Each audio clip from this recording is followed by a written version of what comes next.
ಬೆಂಗಳೂರಿನ ರಾಜಾಜಿನಗರೇ ಬೆಚ್ಚಿ ಬೀಳಿಸುವ ಕೃತ್ಯ.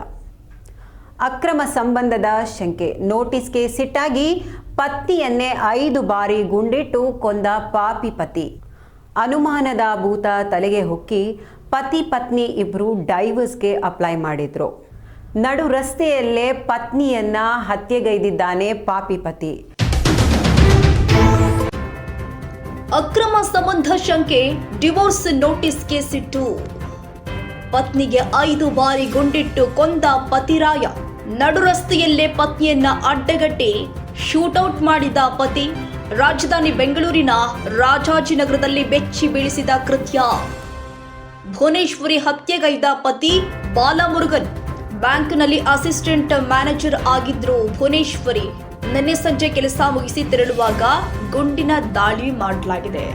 ಪತ್ನಿ ಕೊಲೆ ಬಳಿಕ ಪೊಲೀಸ್ ಠಾಣೆಗೆ ತೆರಳಿ ಸರೆಂಡರ್ ಆಗಿದ್ದಾರೆ ಪತಿ. ಮಾಗಡಿ ರೋಡ್ ಪೊಲೀಸ್ ಠಾಣೆಗೆ ತೆರಳಿ ತಪ್ಪನ್ನ ಒಪ್ಪಿಕೊಂಡು ಶರಣಾಗಿರುವಂತದ್ದು. ಬೆಂಗಳೂರಲ್ಲಿ ಗುಂಡು ಹಾರಿಸಿ ಪತ್ನಿ ಹತ್ಯೆಗೈದ ಪಾಪಿ ಪತಿ. ಬಸವೇಶ್ವರ ನಗರದ ವೆಸ್ಟಿನ್ ಹೋಟೆಲ್ ಬಳಿ ನಿನ್ನೆ ದುಷ್ಕೃತ್ಯ ಜರುಗಿದೆ. ಏಕಾಏಕಿ ಗನ್ ತೆಗೆದು ಪತ್ನಿ ಮೇಲೆ ಫೈರಿಂಗ್ ಮಾಡಲಾಗಿದೆ. ಫೈರಿಂಗ್ ಮಾಡಿ ಆಕೆ ಮರಣ ಹೊಂದಿದ ಬಳಿಕ ತಾನೇ ಪೊಲೀಸ್ ಸ್ಟೇಷನ್ಗೆ ಹೋಗಿ ಸರೆಂಡರ್ ಆಗಿದ್ದಾರೆ. ನಾನು ನನ್ನ ಪತ್ನಿಯನ್ನ ಕೊಲೆಗೈದಿದ್ದೀನಿ ಅಂತ ಹೇಳಿ ಪೊಲೀಸರ ಮುಂದೆ ತಪ್ಪೊಪ್ಪಿಕೊಂಡು ಸರೆಂಡರ್ ಆಗಿದ್ದಾರೆ. ಅಕ್ರಮ ಸಂಬಂಧದ ಶಂಕೆ, ನೋಟಿಸ್ಗೆ ಸಿಟ್ಟು, ಪತ್ನಿಗೆ 5 ಬಾರಿ ಗುಂಡಿಟ್ಟು ಕೊಂದ ಪತಿ. ರಾಜಧಾನಿ ಬೆಂಗಳೂರಲ್ಲಿ ಬೆಚ್ಚಿ ಬೀಳಿಸುವಂತಹ ದುಷ್ಕೃತ್ಯ. ನಡು ರಸ್ತೆಯಲ್ಲೇ ಪತ್ನಿಯನ್ನ ಅಡ್ಡಗಟ್ಟಿ ಶೂಟೌಟ್ ಮಾಡಿದ ಪತಿರಾಯ.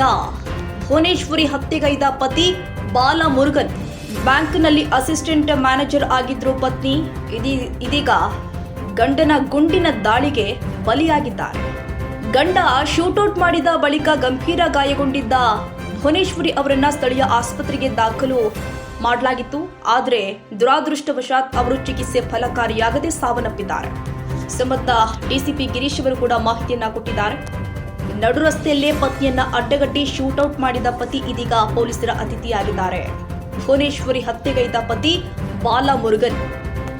ಬಾಲಮುರುಗನ್ ಇದೀಗ ಪೊಲೀಸ್ ಠಾಣೆಗೆ ಹೋಗಿ ಸರೆಂಡರ್ ಆಗಿದ್ದಾರೆ. ಬ್ಯಾಂಕ್ನಲ್ಲಿ ಅಸಿಸ್ಟೆಂಟ್ ಮ್ಯಾನೇಜರ್ ಆಗಿದ್ರು ಭುವನೇಶ್ವರಿ. ನಿನ್ನೆ ಸಂಜೆ ಕೆಲಸ ಮುಗಿಸಿ ತೆರಳುವಾಗ ಗುಂಡಿನ ದಾಳಿ ನಡೆದಿದೆ. ಗುಂಡಿನ ದಾಳಿಗೆ ಗಂಭೀರವಾಗಿ ಗಾಯಗೊಂಡಿದ್ದಂತಹ ಭುವನೇಶ್ವರಿ ಸ್ಥಳೀಯ ಆಸ್ಪತ್ರೆಗೆ ದಾಖಲಿಸಿದ್ರು. ಚಿಕಿತ್ಸೆ ಫಲಕಾರಿಯಾಗದೆ ಮೃತಪಟ್ಟಿದ್ದಾರೆ. ಈ ಸಂಬಂಧ ಡಿಸಿಪಿ ಗಿರೀಶ್ ಕೂಡ ಮಾಹಿತಿಯನ್ನು ಕೊಟ್ಟಿದ್ದಾರೆ.